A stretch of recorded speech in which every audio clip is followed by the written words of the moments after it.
오늘 우리가 같이 공부할 내용은요, 굉장히 파격적이기도 하고 중요한 것인데 예수님의 신론이라고 말할 수 있습니다. 신론. 그러니까 예수님께서 말씀해 주신 하나님 논인데 기독교 신학에서요, 제일 먼저 첫 시간에 공부하는 게 신론이에요. 뭐냐면 하나님은 누구인가? 하나님은 어떤 분인가? 이것을 우리가 이제 신학교에서 공부를 하는데 그래서 신론이라고 그러고, 예수가 누군가? 그걸 기독론이라고 그러고, 또 인간은 뭐냐? 그래 인간론이라고 그러고, 또 뭐 교회란 뭐냐? 교회론 해서 이런 주제별로 조직신학이라는 과목에서 공부를 해요. 그런데 그 제일 첫 스타트가 이제 신론인데, 예수님께서 오셔서 죽게 된 이유가 몇 가지가 있어요. 죽게 된 이유는 두 가지인데, 하나는 예수님이 정치적으로 죽은 거예요, 사실. 그래서 그 십자가에도 유대인의 왕이라는 놀리는 말을 썼잖아요.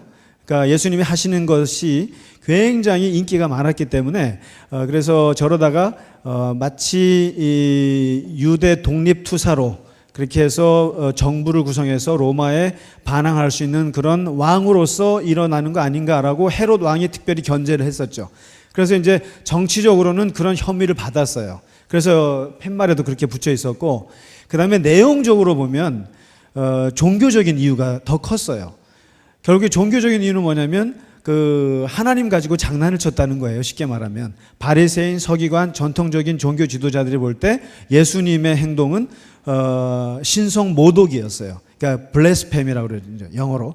근데 이제 뭐냐면 이 예수가 하나님을 가지고 자기가 하나님이랑 같다 이런 식으로 얘기한 거거든요.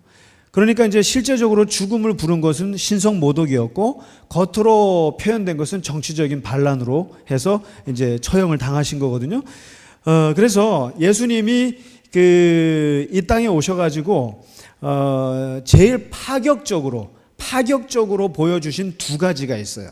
근데 이 두 가지가 결국엔 죽음의 원인이기도 하고, 이것은 이제 요한복음에서 밝혔는데, 그게 첫 번째가 뭐냐면요, 안식일을 가지고 파격적으로 하셨어요.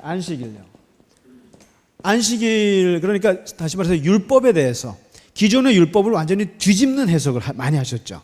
산상수훈을 보거나 보면 옛날 율법은 이렇게 말했지만 나는 새롭게 말한다, 뭐 이런 여러 가지 말이 있잖아요. 거기서 특별히 이 안식일 가지고 했는데, 이것은 파격적일 뿐만 아니라 유대인들에게는 위협적이었어요. 그러니까 특히 이스라엘 사람들은 이 10계명 중에 안식일 계명이 굉장히 중요하거든요. 그런데 이 안식일 계명을 가지고 예수님이 그날 가서 밀밭사에 가서 막 뜯어 먹기도 하고 사람도 고쳐주고 그래서 막 싸우기도 했잖아요. 안식일 때문에. 이것 때문에 미움을 받은 것도 있고, 두 번째 파격적인 가르침이 있는데 그게 오늘 다룰 겁니다. 뭐냐면 하나님을 아버지라고 얘기했다는 거예요. 아버지. 하나님을 아버지라고 가르쳐준 이 가르침은 예수님의 많은 교훈 중에 가장 위대한 가르침입니다. 이게 왜 그러냐면은 2000년, 3000년 동안 내려왔던, 다시 말해서 아브라함 때부터 내려왔던 이스라엘 사람들에게 형성됐던 신론이 있어요. 하나님을 부르는 방식이 있었어요. 근데 그것을 완전히 뒤집어 버리신 사건이에요. 하나님을 아버지로 불렀다는 얘기는. 왜 그러냐면 구약에서는 하나님을 표현하는 말이 많이 있거든요. 많이 있는데 기본적으로 구약에서는 하나님을 창조주라고 고백을 했어요. 창조 중에 엘로힘이라는 말을 써요. 창조주예요. 그 다음에 하나님은 어떤 분이냐면은 왕이세요. 왕의 이미지예요. 왕. 그 다음에 세 번째, 구약에서 하나님을 군대 사령관으로 불렀어요. 사령관 이미지예요. 쉽게 말하면 만군의 주 있잖아요. 만군의 주. 그러니까 군대의 신이에요. 그래서 항상 이스라엘은 전쟁을 했기 때문에 항상 이 전쟁을 승리케 하신 하나님이 중요했어요. 그래서 만왕의 왕, 만군의 주, 사령관, 커맨더예요. 커맨더 이미지예요, 하나님의. 그 다음에 네 번째가 하나님은 주인, 그러니까 뭐냐면 주, 아도나이라고 그러죠. 아도나이. 나의 주, 나의 주인이세요. 주인이세요. 자, 그러면 이 구약에서 고백하고 있는 하나님 신노는요, 창조주잖아요. 왕이면 나는 누군가요? 백성이에요.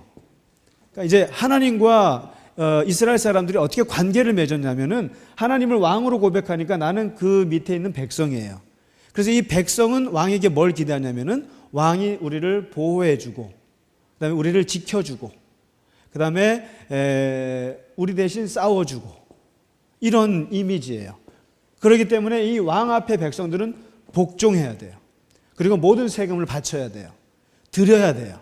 드리는 찬양의 대상이에요. 그리고 두려움의 대상이에요. 왕은요, 이런 거예요. 하나님을 그렇게 표현한 거죠. 그 다음에 이 사령관은 뭡니까? 사령관, 만군의 주, 군대의 장군이에요, 하나님이. 그러면 이 장군이, 그럼 나는 뭐예요? 부하입니다. 부하. 그러니까 사령관인 하나님은 시키는 대로 내가 해야 돼요. 가라 그러면 가야 되고, 죽으라 하면 죽어야 되고, 따르라 그러면 따라야 돼요. 복종과 순종과 두려움과 그 다음에 잘 되면 이를 찬양하고, 이런 이미지인 거예요. 그래서 하나님은 우리를 지켜주시죠. 우리 나라를 지켜주고 우리 군대를 지켜주는 사령관이세요. 이런 거예요. 그 다음에 이 주인이에요. 아도나이, 나의 주여 했을 때는 나는 뭡니까? 종이에요. 종 또한 주인에게 순종하고 복종하고, 그러면은 주인이 나에게 먹을 것을 주고 지위를 주고 신분을 주고 보호해주고, 이런 관계예요. 그러면 이제 이 구약에서는 이 하나님을 고백할 때 이런 식이었죠. 그래서 이제 이름도 많아요. 뭐 여호와 하나님 스스로 계셨다. 모세가 부른 이름이잖아요. 이스라엘을 이끌고 간 게. 그다음에 우리를 살피신다 그래서 엘로이. 그리고 전능하신 하나님 엘샤다이. 들어보셨나요? 엘샤다이. 그다음에 준비하신다 그래서 여호와 이레. 아브라함이 불렀잖아요. 그다음에 여호와 니시, 승리하게 하시는, 이 전쟁의 하나님이거든요. 그리고 고쳐주신다 그래서 여호와 라파, 치유자 하나님. 뭐 이렇게 해서 그 임마누엘도 하나님의 이름이잖아요. 함께 하신다. 그래서 이런 것들이 다 있어요. 하나님이 우리를 도와주시고 지켜주시고 보호하시고 인도하시는 하나님이신데, 그 이미지에는 대표적으로 바로 이 창조주. 창조주니까 나는 뭡니까? 피조물이잖아요. 피조물 이미지가 있어요. 그래서 그냥 하나님이 마음대로 하시는 거예요. 그래서 하나님이 마음대로 하시는데 잘못하면 다 죽여요. 그 대표적인 게 노아의 홍수였어요. 그 다음에 소돔과 고모라를 그냥 불태워버려요. 그래서 구약에서 이스라엘 사람들이 생각하고 있는 하나님은 굉장히 두려움의 대상입니다. 두려우신 분이에요. 그 다음에 질투하시는 하나님이세요. 그 다음에 심판하시는 하나님이에요. 잘못하면 다 죽여버려요. 그래서 어떻게 보면 이 구약의 하나님은 우리를 사랑하시고 아끼시는 것이 기본이에요. 사랑하시고 하시지만 동시에 질투도 하시고, 그래서 구약의 하나님을 보면 굉장히 인간적이에요. 그것도 약간 뭐라 그럴까, 좀 정신이 약간 좀 이렇게 그 아주 뭐라 그러죠? 변덕이 심한 인간 같은 그런, 어떻게 보면 인간적인 이미지가 있어요, 구약에서. 그래서 하나님 화가 나면 다 죽여버리고, 그다음에 좋으면 뭐 이렇게 하고, 이런 그 이미지가 있는데, 중요한 것은 왕, 사령관, 주인, 이런 이미지가 있다는 거거든요. 그런데 이렇게 몇천 년을 내려왔어요. 하나님을 그렇게 믿었어요. 이렇게 믿었는데 예수님이 오셔서 기가 막히게 뒤집어 놓으신 건데, 처음부터 이 신론을 바꾸셨어요. 하나님을 아버지라고 가르치기 시작합니다. 아버지. 이거 듣도 보도 못한 얘기를 하기 시작한 거예요. 근데 물론 이거 듣도 못한 건 아니고, 이제 구약에도 보면 예레미야서 같은 경우는 하나님을 너희가 나를 아버지라 하고 나를 떠나지 말 것이라, 이런 말이 있어요. 아버지 얘기가 나와요. 그 다음에 이제부터는 내게 부르짖기를 나의 아버지요, 아버지는 나의 청년 시절의 보호자요니, 예레미야서에 나와요. 그러니까 이것도 굉장히 파격적인 시도였어요. 이제부터는, 그러니까 그전에는 아버지라고 안 불렀다는 얘기예요, 구약에서는. 그리고 이사야 같은 경우도 이제 주는 우리의 아버지입니다, 영존하신 아버지입니다, 이런 아버지라는 말을 써요. 그 그다음에 말라기 같은 경우도 내가 아버지인데 너네가 어떻게 나를 공경할 줄 모르느냐, 이런 말을 썼어요. 그런데 이게 전부예요. 시편에도 한번 나와요. 아버지라는 게. 그러니까 주는 나의 아버지, 나의 하나님, 구원의 바위, 고아의 아버지, 뭐 이런 식으로 나와요. 그러나 구약에서는 그게 전부라니까요. 이사야가 좀 썼고 예레미야가 썼고 말라기가 좀 썼어요. 시편에서 조금 다뤘어요. 아버지라는 게. 그런데 이거는 굉장히 약해요. 약했는데 예수님이 오셔가지고는 이걸 어떻게 쓰냐면요. 아버지라고 쓰셨는데 복음서를 한번 보실래요? 제가 아주 이것 때문에 이번 주에 아주 고생했어요. 아버지가 몇 번 나오나 쉬다가. 근데 그 아버지를 세는데 거기에 나오는 아버지 중에는 하나님 아버지도 있지만 육신의 아버지도 있잖아요. 그 육신의 아버지는 빼고 읽어야 되잖아요. 그러니까 기계적으로 읽을 수가 없고 다 또 읽어가면서 했어요. 제가 아주 요즘에 복음서 읽느라고 아주 마가복음에는 이거 순서대로 보죠. 마가복음이 먼저 나왔고 마태복음이 나왔고 누가복음이 나왔고 요한복음이 나왔죠. 근데 이 아버지 사상은 마가복음엔 별로 없어요. 점점 많아지는데 마가복음에는 6번 나와요. 6번밖에 안 나와요. 6번밖에. 그 다음에 마태복음에 47번이 나와요. 47번. 많아지죠. 그래서 산상순에 보면 너희 아버지께서 한데 아버지는 은밀하게 뭐 여러 가지 나와요. 그 다음에 누가복음에 보면 여기에 이거는 신기해요. 누가복음이 아주 중요한데 20번이 나와요. 그 다음에 이 하나님 아버지를 설명하는 비유가 있어요. 그러니까 아버지란 말을 다른 복음서는 그냥 아버지가 나오잖아요, 그냥. 근데 누가복음에서는 이 아버지 하나님이 어떤 속성을 가지고 있는가를 10가지로 요약한 그 비유가 있어요. 그게 바로 15장 잃어버린 탕자 비유예요. 거기서 아버지라는 말이 20번이나 나와요. 20번. 자, 그 이야기 속에 나와 있는 아버지인데 이 아버지 속에 오늘 우리가 이 예수님이 말씀하시는 아버지 하나님이 어떤 분인가가 여기서 드러나요. 그 다음에 요한복음에 가잖아요. 요한복음에는 무려 147번이 나와요. 제가 이게 정확한지 모르겠어요. 하여튼 150번 정도 나오는데 여기는 거의 아버지에 미쳐버렸어요. 이 복음서는. 아버지 복음서라고 해도 틀린 말이 아니에요. 그리고 이 요한복음에서 말하는 아버지는 이 누가복음, 마태복음, 마가복음에서 말하는 거랑 차원을 완전히 달리하는 거예요. 그거 이제 보시자는 거죠. 그럼 이제 그 마가복음에서는 여기는 뭐 그렇게 특별하게 나오진 않는데 14장 36절에 보면 재밌는 것은 아바 아버지라는 말이 여기에 처음 나와요. 아바 아버지. 마가복음에만 나와 있는 그 겟세마네 동산에서 기도하실 때 아버지라고 하거든요. 아버지라고 할 때 아바 아버지라는 게 마가복음에 나와요. 근데 이 아바가 뭔지 아세요? 아바가 뭔가요? 아빠? 아빠. 이게 저도 그 몇 년 전까지만 해도 이 아바가 우리 신학교에서는 아빠로 배웠어요. 독일의 신학자 예레미야스라고 하는 신학자가 있는데 이분이 이 아바라는 것은 아빠다. 데디라고 이렇게 가르쳐서 워낙 그게 설득력이 있어서 우리 신학생들은 그렇게 알고 있었어요. 근데 최근에 그게 뒤집혔어요. 아바는 아빠가 아닙니다. 아빠가 아니고 그냥 쓰는 말이라고 해서 이게 이제 논쟁이 있는데 아무튼 분명한 것은 아바는 건방지게 아버지를 부르는 그런 표현은 아니다라는 거. 예? 더듬어요? 그것도 좋은 말이에요. 더듬었다. 아버지. 부르지 못해서. 그거 좋은 이론인데요. 그쪽으로 한번 논문을 써볼까요? 네, 그러니까 아빠가 아니라는 것까지 나왔어요, 지금. 나왔는데, 그러면 뭐냐? 이건 잘 모르겠어요, 저도. 근데 아무튼, 그 아버지. 그래서 이제 그 파테르. 아버지. 이게 이제 마가복음에 나왔고요. 마태복음을 한번 볼게요. 마가복음에는 워낙 수가 적기 때문에 마태복음에서는 이 아버지란 말이 한 50번 가까이 나오면서 이런 얘기를 하세요. 아버지께 영광을 돌려라. 아버지가 악인과 선인에게 해와 비를 다 내려주신다. 아버지가 온전한 것처럼 너도 온전하라. 그 다음에 아버지께 상을 받아야 한다. 아버지께서 갚으시리라. 특별히 이게 많아요. 은밀한 중에 보시는 아버지가 갚으시리라.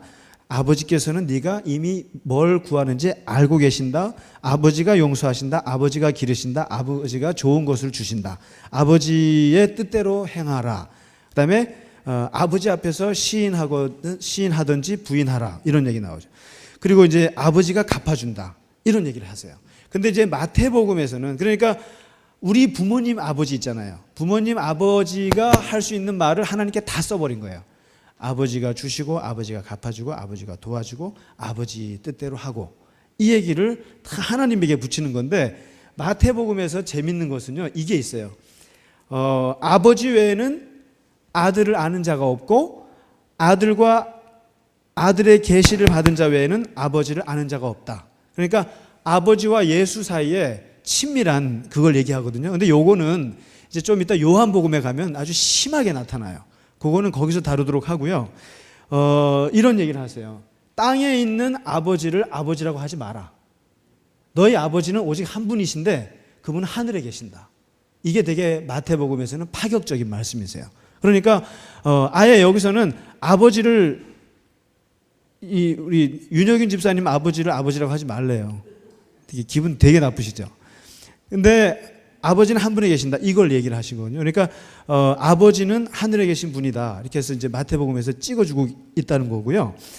그 다음에 이제 누가복음에 갈게요. 누가복음에서 이게 중요합니다. 뭐냐면 잃어버린 아들 비유가 나오거든요. 거기에서 예수님이 이 비유를 통해서 내가 말하는 하나님에 대해서 설명을 하세요. 우리가 그건 파악해야 돼요. 예수님이 이야기로만 얘기하셨으니까. 이제 이런 말씀도 하시거든요. 이 하나님 아버지 신앙이 예수님은 언제 생겼냐면요, 12살에 그게 드러났어요. 언제 아시죠?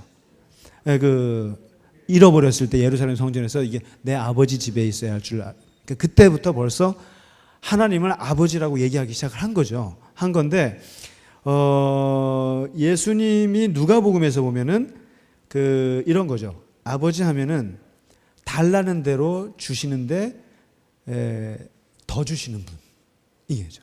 그러니까 뭐냐면 생선을 달라 그러면은 생선을 주는데 한 마리가 아니라 두 마리 주시는 분, 이거죠. 떡을 하나 달라 그러면은 두 개의 떡을 주시는 분, 이렇게. 그러니까 너희가 뭐를 달라고 해도 다 주시는 분이 아버지다, 이런 얘기를 하시고, 그 다음에 이제 심지어는 죽을 때 모든 것을 아버지 손에 맡깁니다, 이렇게 얘기하시거든요. 자, 이런 얘기를 빼고 이제 15장, 누가복음 15장에 이 나와 있는 이 잃어버린 아들 비유에서요, 여기서 진짜 예수님이 말씀하시고 싶은 아버지가 있어요. 뭐냐면 마태복음에서 아버지를 아무리 얘기해도요, 그 다음에 마가복음에서 아무리 얘기를 해도 이 예수님이 말하는 아버지는 여전히 이런 거예요. 그 당시의 사람들이 아버지라는 얘기를 들으면 어떤 느낌이세요? 어떤 느낌일 것 같으세요? 정영수 집사님은 아버지 하면 어떤 느낌이 드세요? 근데 이 아버지 신앙이 좋을 수도 있지만 나쁠 수도 있어요. 왜 나쁜지 아세요? 내가 경험한 아버지가 개망난일 경우에 매일같이 술 먹고 들어와서 엄마 패고 나 패고 이런 아버지로 자란 나에게는, 내가 그런 사람이 예수 믿게 되면 아버지 하나님을 가르쳐 준단 말이에요, 교회에서요. 그러면 치가 떨리죠. 아버지 하면 막. 그런데 그럴 수는 있지만, 그러나 이 당시에도 아버지라고 예수님이 가르쳐 주시면, 아버지를 얘기하면 사람들은 어떻게 생각하는 줄 아세요? 아버지는 자식의 생사 여탈권을 쥐는 분이 아버지예요. 생사. 그러니까 그 당시에 2000년 전에 아버지는 무서운 분이세요. 그다음에 그러니까 자식을 죽일 수 있어요. 지금 이슬람 보수적인 데 보면은 아시죠? 예, 기독교로 개종했다가는 죽어요. 국가에서 뭐래. 근데 그걸 죽였을 때 국가가 뭐라고 할 수 있느냐? 할 수 없다. 그래서 아버지의 권위는 국가의 법을 초월해요. 초월합니다. 국가의 법을. 그만큼 그 부권이라고 하는 게 무서운 거예요. 굉장히 무섭죠. 그다음에 애들 목숨보다 아버지의 명예가 더 중요한 시대예요. 명예가 더 아버지의 명예를 이렇게 그거 하면 그 자식은 죽어도 마땅해요. 정말 좋은 시대인 것 같아요. 아버지가 되고 나니까 그랬으면 좋겠어요. 아버지에게 대드는 것은 그냥 싹 그냥 이렇게 해도 되는 그런 시대가 언제 올려놨는데 안 오겠죠? 그다음에 왜요? 개인보다는 집단이 더 중요하고요. 집단에. 그러니까 자식이 망나니가 나오거나 폐륜화가 나오면은 동네 사람들이 자식을 죽여도 돼요. 아버지가 끌고 와가지고 동네 사람들 재판을 걸고 거기서 돌을 집어 던져요. 그게 구약의 율법이에요. 율법에 그렇게 그러니까 아버지 예수님이 물론 하나님을 아버지라고 얘기했을 때 사람들은 이렇게 생각했다고요. 아버지 여전히 무섭죠. 왕도 무섭고 사령관도 무섭고 주인도 무섭지만 아버지도 무서운 건 마찬가지예요. 그렇기 때문에 누가복음에서 그것을 깨뜨리는 역할을 하는데 그게 바로 이 누가복음 15장이거든요. 15장의 이야기를 속에서 진짜 아버지 하나님이 어떤 아버지인 줄 아니? 하면서 얘기하시는데 첫째가 얘기 다 아시니까 말씀드리는데 여기서 이제 예수님의 기독교의 신론이 여기서 이제 생산이 되는 겁니다. 쉽게 말하면. 기독교의 새로운 신관이 여기서 만들어지는데 이것을 빠뜨리면 우리가 말하는 아버지 이 신앙이 이제 다 오해가 되는 거죠. 이게 뭐냐면 첫째가 죽기 전에 유산을 달라고 하는 이 폐륜적인 자식에게 그 아들의 말도 안 되는 요구를 받아주시는 아버지. 첫 번째. 다시 말해서 들어주시는 아버지. 들어주시는 하나님입니다. 들어주신 하나님. 그러니까 예수님께서 새롭게 얘기하시는 것은 말도 안 되는 기도예요. 말도 안 되는 요구고 말도 안 되는 것이지만 그것을 담담히 받아주시는 아버지. 그 모습 속에서 예수님이 뭘 말하냐면 너희의 하나님 아버지가 바로 너희의 말도 안 되는 기도지만 너희의 욕심에 가까운 기도지만 그것을 받아주신다. 기가 막힌 얘기. 자비의 하나님을 선포하신 거죠. 여기서. 그래서 그다음에 두 번째 이 비유 속에서 나와 있는 것이 뭐냐면 자식이 떠나잖아요. 떠나는 아들을 잡지 못하는 아버지예요. 잡지 못하는 아버지. 이걸 뭐라 그러냐면은 인간에게 자유의지를 주시는 하나님이라는 뜻이에요. 자유의지를. 그러니까 구약에서는 상상할 수도 없어요. 하나님을 떠나요? 죽어요. 하나님을 떠나서 배반하면 불에 타 죽어요. 그런데 지금 예수님이 새롭게 말하신 아버지는 자식이 떠나면 못 잡는다는 거죠. 그냥 떠나게 내버려 둔다는 거죠. 자식이 죄를 지으면 그 못 잡으신다는 거예요. 이게 뭐냐면 자유의지. 기독교에 말하는 중요한 자유의지인데 그래서 솔직히 말씀드리면 우리가 예를 들면 여기 있는 걸 권사님이 훔쳐가고 싶어요. 이거를 훔쳐가고 싶은데 기도하는 거죠. 하나님 훔쳐가는 걸 막아주세요. 제가 훔쳐갈 때 하나님 계시면 막아주세요. 그럼 하나님 막아주시나요? 안 막아주신다는 거예요. 그냥 당신의 자유에 맡긴다는 거거든요. 그래서 이 자유의 하나님 개념이 여기서 나와요. 아들을 막지를 못해요. 생사 여탈권을 갖고 계신 부자인 아버지임에도 불구하고 내버려 둔다는 거죠. 못 막는다는 거예요.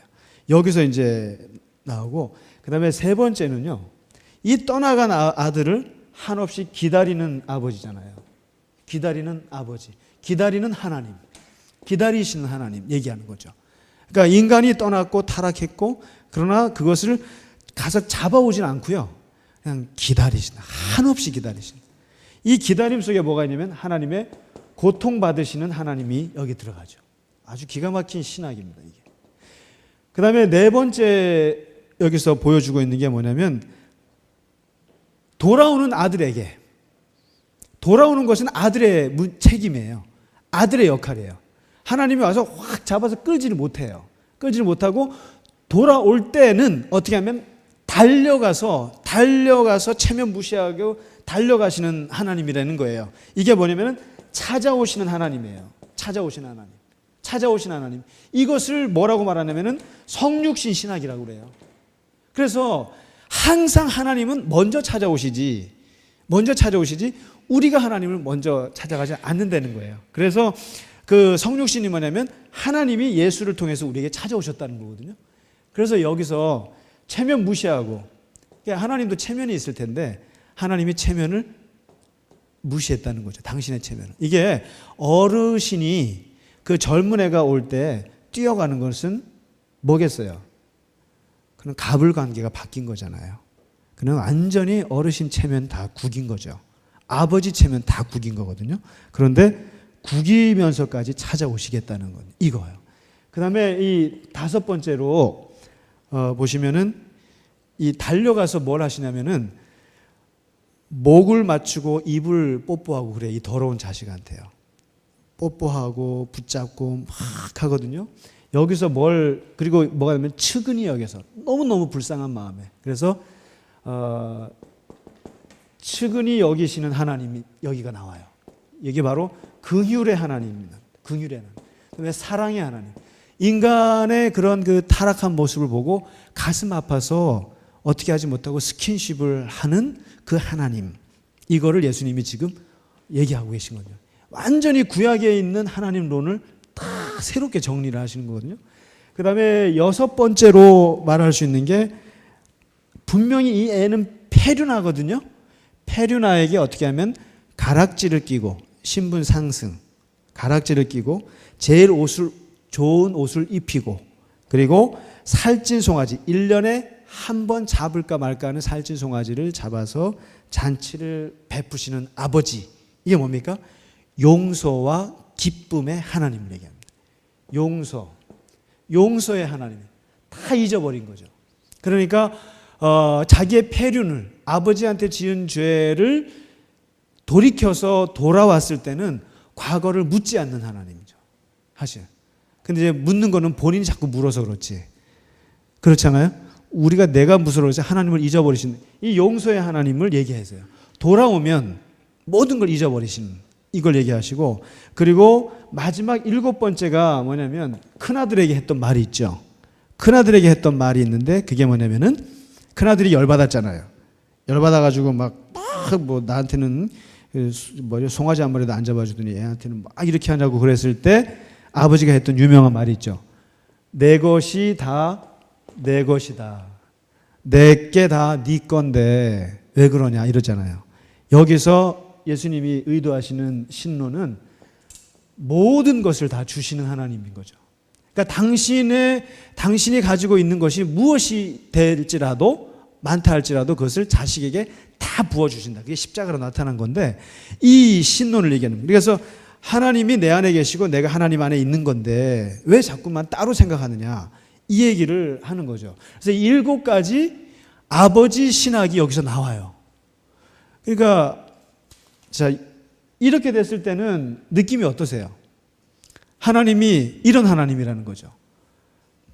어떤 생각이 드세요 혹시? 예? 좋으세요? 이런 아버지 어떠세요?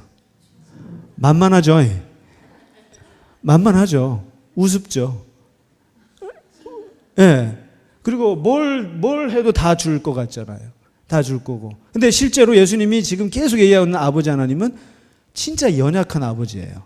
뭐냐면 매우 강하신데 많으신데 아주 연약하게 자식의 것을 다 들어주고 다 해주는 그런 아버지거든요. 근데 이제 이 내 것이다 내 것이다라는 말이 이 말이 요한복음에서 빛을 발합니다. 마지막 요한복음 다루겠습니다. 요한복음은요. 한번 읽어보세요. 아버지가 너무너무 나와서 짜증이 날 정도예요. 정말 아버지가 너무 많이 나오는데 이게 이제 그 AD 90년도에 요한복음을 쓸 당시에 이미 하나님은 아버지가 정착이 됐어요. 이미 아버지가 정착이 된 거고 그래서 이 요한복음에서는 아버지가 어느 정도냐면은 제일 중요한 게 아버지가 내 안에 있고 내가 아버지 안에 있는 예수님이 그 얘기를 하시거든요. 그래서 이제 이런 게 있어요. 그 요한복음에서 예수님이 밝히신 아버지가 있는데 뭐냐면 내 존재의 근원이 어디 있는가? 내 존재의 근원을 말할 때 나는 아버지로부터 와서 아버지에게 간다 이런 말씀하세요. 그러니까 인생의 출발과 목적이 나는 아버지로부터 와서 아버지로 간다. 나는 저기 강원도 산골에서 태어나서 강원도 산골에서 죽는다 이런 게 아니라 나는 인생의 자체가 from to가 분명해요. from 아버지 to 아버지. 이게 이제 예수님의 그게 나오고요. 그 다음에 두 번째는 아버지께서 나를 너무너무 사랑하신다는 거예요. 너무너무 사랑해서 만물을 다 맡겼다. 위임했다는 거죠. 아버지께서 나를 사랑하셔서 모든 걸 다 맡겼고, 아버지께서 나를 사랑해서 당신의 행하는 것을 나에게 다 보여주셨고, 나에게 모든 걸 맡겼고, 또 아버지의 뜻대로 하도록 하셨고, 그러니까 아버지가 나를 사랑해서 나에게 모든 걸 맡겼다, 이런 말씀을 많이 하세요. 그 다음에 세 번째 어떤 얘기를 하시냐면은, 내가 이 사역을 하는 이유는 아버지께서 일하시기 때문에 나도 일한다. 난 다 아버지가 하라는 대로 하는 거다. 그래서 아버지가 하셨기 때문에 내가 하는 거고, 내가 아버지가 하는 걸 봤기 때문에 내가 그대로 따라하는 거다. 이걸 얘기하세요. 그러니까 모든 걸 다 아버지에게서 배워서 지금 하는 거예요. 당신의 사는 이유가 그거예요. 아버지께서 하셨기 때문에 내가 하는 거지, 이거예요. 그리고 아버지는 나의 영원한 후원자라는 거예요. 아버지가 나를 증거해 주시고, 나를 통해서 아버지가 나를 증언해 주신다는 거예요. 그리고 나는 아버지께서 도장을 찍은 사람이야, 이렇게까지 얘기하세요. 한번 요한복음 보세요. 인치신 자라. 하나님이 나를 딱 찍었어. 장로님 이렇게 생각할 수 있으시겠어요? 하나님이 나를 찍었어요. 아버지가 나를 찍었어, 이렇게까지 얘기하세요. 그리고 이제 마지막 제일 강렬한 게 바로 이거예요. 뭐냐면, 내 것은 다 아버지의 것이고 아버지의 것은 다 내 것이다. 이 얘기. 아버지께서 나를 아시고 내가 아버지를 안다, 이 말. 그 다음에 나를 봤니? 그러면 아버지를 본 거야, 이 얘기. 그 다음에 나를 알았으면 당연히 내 아버지도 알 수 있어. 그 다음에 아버지께서 내 안에 계시고 내가 아버지 안에 있어. 그 다음에 내가 아버지 안에 거하고 아버지께서 내 안에 계심을 좀 믿어라, 이런 얘기를 하세요. 내가 아버지 안에 있고 너희가 내 안에 있고 내가 너희 안에 있음을 제발 좀 알아달라, 이런 얘기를 하고요. 나는 참 포도나무고 아버지는 농부다, 너희는 가지다, 이렇게 얘기를 하세요. 그러면서 마지막 무슨 얘기를 하시면, 나와 아버지는 뭐라고 하는지 아세요? 하나다, 이 얘기까지 갔어요. 그래서 이 말 끝에, 이게 요한복음 10장 30절인데 유대인들이 돌을 번쩍 들었어요. 죽여야겠다. 나와 아버지가 하나라고 하는 말에 유대인들이 얘 안 되겠다. 이거 정말 이러다가는 얘 건방져서 안 되겠다. 어떻게 인간이 하나님을 하나라고 하느냐. 뭐 내가 아버지 안에, 아버지가 내 안에 있다, 이건 내가 받아들이겠는데, 나와 아버지는 하나라는 말에 유대인들이 죽이기로 결정한 거죠. 결국엔 이것 때문에 죽으시는 건데, 이렇게 이 요한복음에서는요, 완전히 하나님이 내 안에 있다, 아버지가. 그래서 아버지와 내가 하나라는 것까지 이렇게 강하게 얘기를 하시는 거죠. 자, 이제 이렇게 해서 기독교에서 이제 얘기하고 있는, 예수님이 말씀하시고 있는 이 신론, 어떻게 보면 굉장히 혁명적인 신론이죠. 아버지. 근데 그 아버지가 무서운 아버지가 아니라 누가복음에서 말하는 정말 그런 하나님, 그런 아버지고, 인격적인 아버지고, 그 다음에 그 아버지가 내 속에 들어와 있다는 거죠. 내가 아버지 속에 있고 아버지가 내 속에 있다고까지 얘기를 하고 있으니까. 자, 이렇게 복음서에서는 예수님께서 하나님을 이렇게 얘기를 하시는데, 이제 마지막 정리하고 마치겠습니다. 이 아버지 신앙이요, 아버지 신론이 이게 첫째는 예수님께서요, 구약의 하나님은요, 구약의 하나님은 집단의 하나님이에요. 집단의 하나님. 이스라엘 민족의 하나님이고 이스라엘 군대의 하나님이에요. 그래서 이 하나님은 집단과 집단 사이에, 집단이 하나님을 상대하는 그 하나님이세요. 그런데 오늘 예수님이 얘기하시는 아버지 하나님은 개인의 하나님입니다. 개인. 이거 되게 파격적인 겁니다. 다시 말해서 예수님이 이 땅에 오셔서 외치셨던 사상 중에 하나가 개인주의예요. 개인주의. 인디비주얼리즘이라고 합니다. 왜냐하면 예수님 당시에는 인디비주얼리즘이라는 것은 상상할 수가 없어요. 다 집단이에요. 다 집단. 아까 얘기했죠. 아들 죽는 것도 그 집단이 중요한 거예요. 집단 속의 개인이지 개인은 드러나지가 않아요. 그런데 예수님이 뭐라냐면 한 영혼이 천하보다 귀하다는 말씀을 하셨어요. 그 다음에 100마리 양 중에 99마리가 있고 한 마리가 있으면 한 마리를 구한다고 하셨어요. 그리고 한 사람의 목숨이 천하보다 귀하다고 하셨어요. 이거 개인주의의 선포예요.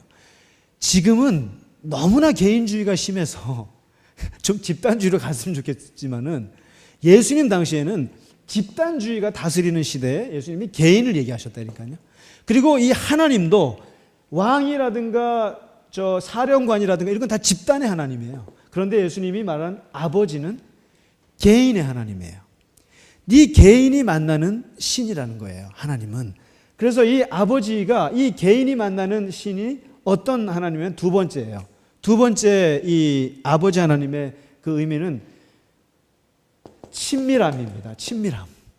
예수님께서 새롭게 내세우는, 그러니까 구약에서 이스라엘 사람들이 하나님을 믿으면서 그 신앙생활할 때 중요한 건 뭐냐면 복종이고 의무고 율법이에요.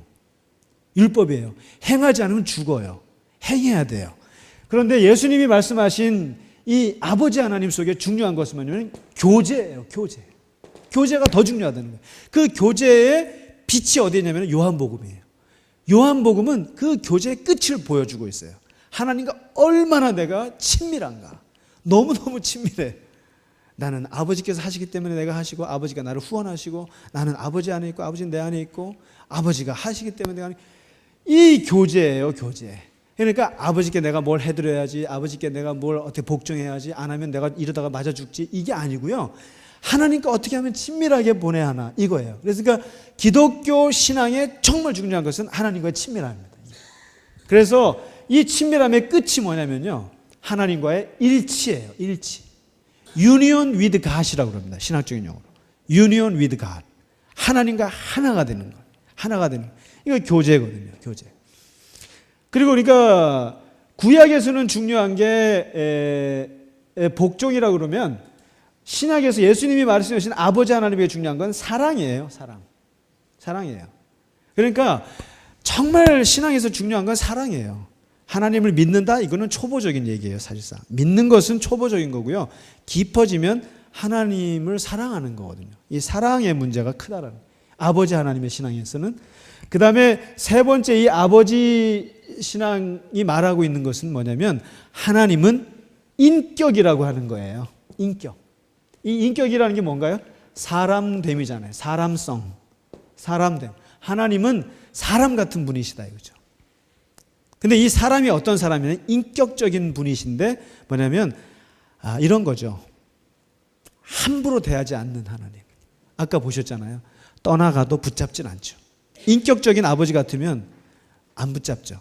근데 비인격적인 아버지가 몽둥이 들고 달려가죠. 가서 두들겨 패고 이런 대화보다는 몽둥이가 먼저 가는 게 그런 건데 예수님 말씀하신 아버지는 매우 인격적인 하나님이시다. 그렇죠. 그게 노아의 홍수가 몽둥이로 맞은 거 아닙니까? 그리고 소돔과 고모라 몽둥이 맞은 거고. 그래서 이 인격의 하나님을 얘기하는 거고요. 마지막 네 번째가 되게 중요한데 이게 이 아버지 신앙 속에서 구약과 신약을 결정적으로 갈라놓는 게 나와요. 뭐냐면 율법이 아니라 은혜를 말합니다. 은혜. 그러니까 구약의 하나님은 철저하게 율법적일 수밖에 없어요. 그렇잖아요. 왕이신 하나님께 무슨 은혜가 있어요. 왕에게는 은혜가 없어요. 복종해야 돼요. 그렇지 않으면 죽어요. 사령관에게 복종하지 않으면 항명하면 죽어요. 그런 이미지였다라는 거예요. 물론 하나님은 사랑의 하나님이 깔려져 있지만 그러나 그 왕이신 하나님 할 때는 그 믿는 우리들에게 그런 게 숨어 있다라는 거죠. 그런데 아버지라고 불렀을 때는 여기에는 내가 굳이 아버지 돈 벌어들여서 물론 그래야죠. 아버지께 돈 벌어 효도해야 되지만 그것이 중요한 게 아니고 아버지하고는 아버지의 부어준 은혜가 있습니다. 은혜. 그래서 은혜의 신의 개념을 아버지에게서 찾을 수 있는 거거든요. 그래서 이 내가 하나님을 어떻게 부르느냐에 따라서 내가 규정되는 것이기 때문에 이 신론이라는 것은 매우 중요합니다. 내가 누구를 어떻게 부르냐에 따라서 그 관계가 바뀌는 거거든요. 왕으로 부르면 난 백성이고 주님 하면 내가 종이에요. 그러나 아버지 하면 내가 자식이에요. 그래서 혹시 기도하실 때 주님을 잘 부르세요? 아버지를 잘 부르세요? 아버지를 잘 부르세요? 예. 주님의 제자들은 주님을 많이 하시는 분들은 뭐냐면 하나님께 사명이 있는 분들이 많아요. 하나님께 사명이 있는 분들은 주님이라는 말을 많이 쓸 수 있어요. 내가 뭔가 하나님께 해야 되고 그럴 때는. 그런데 하나님의 자녀일 때는 아버지가 편해요. 뭘 달라고 할 때는 아버지가 편해요. 그래서 근데 예수님은 아버지를 추천하시는 거죠. 아버지다 이렇게 했을 때. 그래서 이 어떻게 부르느냐가 나의 그 신앙의 모습을 규정하기 때문에 이 신론이 매우 중요하고 오늘 예수님께서 이 아버지를 우리에게 가르쳐 주셨다. 그리고 이것 때문에 돌아가셨다는 걸 예, 마치도록 하겠습니다. 수고 많으셨습니다. 네, 마이크 주시죠. 장로님 질문이 있으신데. 예. 예, 장로님 저기 계시면. 예. 네. 마이크가 안 돼요? 예.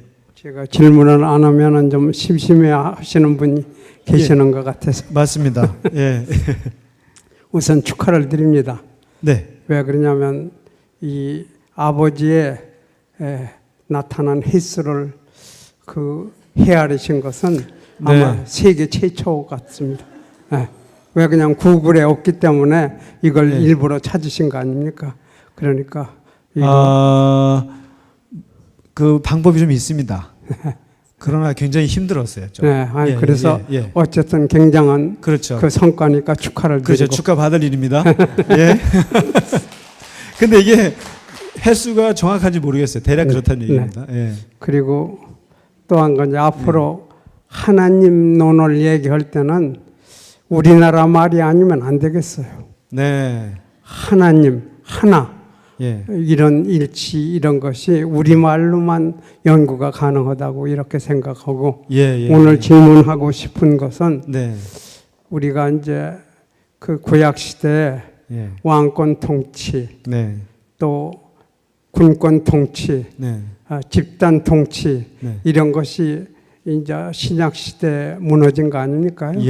그런데 소위 그 민주 제도의 시작과 뭐 민주 제도는 아까 말씀하신 개인주의와 관계가 되는데 그 목사님 의견으로는 이 민주 제도 발생과 기독교와의 긴밀한 관계를 어떻게 설명하실 수 있겠는가?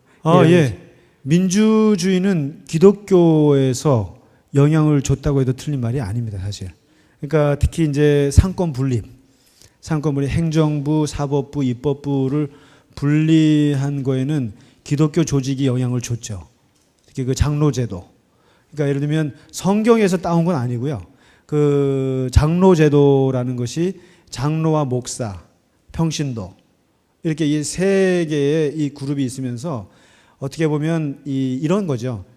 이 인간이라고 하는 것은 전적으로 부패했기 때문에 믿을 것이 못 되고 그리고 이 부패한 인간들이 모인 집단은 더 부패하지 않겠습니까? 근데 이 부패한 것을 막을 수 있는 장치가 필요한데 그것은 목사에게만 정권을 줘도 안 되고 장로에게만 정권을 줘도 안 되고 평신도들에게만 정권을 줘도 안 되니 이것을 서로가 견제하고 서로 조화할 수 있는 구도를 만든 것이 이 교회 직제거든요. 직제인데 이게 종교개혁에서 나온 좋은 제도인데 이것이 민주주의의 상권 분립에 영향을 줬죠, 사실. 네. 그래서 그런 면에서는 왜냐하면 기독교 신학은 그렇습니다. 그러니까 인간은 전적으로 부패하고 그다음에 절대 권력은 절대 부패하고 이런 게 있기 때문에 그런 시스템이 사실 교회 안에서부터 나왔죠. 사실 교회는 굉장히 민주적인 시스템을 카톨릭이 아니라 종교개혁 지나면서 장로 제도라는 것이 그런 게 있죠. 그게 정치 제도에 영향을 줬다고 볼 수 있습니다. 예. 제가 희망하기는 이제 우리 김상기 목사님이 알파 김이 되셔서 그래서 이런 아버지 논을 주축으로 해가지고 예. 그 한국적인 기독교 민주화 제도의 말하자면 근본적인 그 개념을 좀 앞으로 좀 정립을 해주셨습니다. 예, 매우 어려운 말씀으로 들려서 예, 예. 매우 어려운 숙제이신 것 같아요. 저 하나님이 네. 구약하고 신약이 지금 틀리잖아요. 예, 예, 예, 예. 왜 그랬을까요? 왜 구약에서부터 그렇게 출발하셨으면 됐을 텐데 예. 왜 그렇게 예. 왜 그 구약엔 그랬는지. 그리고 두 번째는 신앙이라고 하는 건요. 예, 아니 두 번째는 예. 왜 바꾸셨대요? 신약에 와서 왜 이미지를 네. 그러면 원래 이미지를 예수님이 바꾸는 거예요? 아니면 하나님이 나 이렇게 바꿔야지 하고 바꾸신 거를 예수님이 우리들한테 얘기를 하신 거예요? 첫 번째 질문은요. 네. 신앙이라는 건 원래 우리가 하나님을 만나서 경험한 것들을 기록한 거예요. 기록을 해서 이게 성경이라는 것이. 그러니까 이 성경이라는 것이 하늘에서 떨어진 게 아니고 이스라엘 사람들이 저 팔레스타인 지역에서 6,000년 전부터 살아오면서 자기들이 하나님의 신앙을 받아들이고 거기서 경험하고 체험하고 온갖 시행착오를 거치면서 자기들이 그것을 성찰해서 쓴 거거든요. 그러면 구약에 그러니까 하나님은 순순히 사람이 느낀 하나님이네요. 그러니까 여기서 말하는 것들은 인간이 그 이스라엘 사람들이 고백한 자기들이 만난 하나님을 기록한 게 성경이에요. 그러니까 이스라엘 사람들이 만난 하나님은 어떻게 보면 군대 하나님이었죠. 계속 싸워야 되니까 군대 하나님이셨고, 그다음에 왕권이 들어섰을 때는 왕 같은 하나님, 이런 이미지가 있을 수 있고, 그리고 주종 관계, 그러니까 이게 우리 사회에도 주종이 있잖아요. 그런데 하나님도 우리의 주인이, 그러니까 결국 우리가 살고 있는 그런 것들이 하나님께 이렇게 투영이 되죠. 그런 것이 이제 이미지로 해서 하나님을 그렇게 고백을 하고 그렇게 우리가 이해하는 거죠. 이해하는데 예수님께서 이것을 아버지로 바꿔왔다. 왜? 바꿨을 때는 왜 바꿨는지는 모르겠어요. 저도 이유가 안 나와요. 그런데 분명한 것은 이 기독교의 이 신론은 예수님이 말씀하신 것은 진짜 하나님을, 멀리 있는 하나님을 엄청나게 가까이 옮겨주셨다라는 거예요. 이건 기가 막힌 얘기예요. 그래서 사실 기독교인이면서도 보면 제가 그런 분들 많이 만나요. 하나님을 너무 지나치게 무서워해요. 너무 지나치게. 근데 그 사람은 구약의 하나님에 갇혀 있어요. 완전히. 이러다가 내가 혹시 심판받지 않을까? 내가 이러다가 혹시 이렇게 죄 짓다가 이러면 어떻게 할까? 이게 머리에 박혀 있어요. 아주 신앙생활 잘하는 분인데. 근데 그분은 아버지의 자유함을 몰라요. 아버지의 용서함, 아버지의 그 푸근함, 그리고 아버지의 인격적인 관계. 솔직히 말해서 내가 하다가 실수할 수도 있죠. 그런 면에서 예수님이 말씀해 주신 신앙과는 정말 우리를 뭔가 새로운 차원으로 옮겨 놓은 거 아닌가요? 나는 이것 때문에 예수 믿는데. 정말이에요. 구약에 매여 있으면 저는 하나님 안 믿을 거예요. 근데 이 예수님이 말씀하신 이 아버지 때문에 내가 그래도 부족해도 나를 용서해요. 그리고 내가 하나님께 또 나아갈 수 있어요. 아버지시니까. 이거는 어느 종교에도 없는 신론이에요. 부처님을 아버지라고 하던가요? 알라를 아버지라고 안 해요. 그 40일 라마단 안 했다가는 그것도 구약이에요, 사실 여전히. 그러니까 이게 저는 기독교의 참 위대한 면인 것 같아요. 예, 대답이 됐는지 모르겠습니다. 자, 하여튼 고생 많으셨습니다. 예.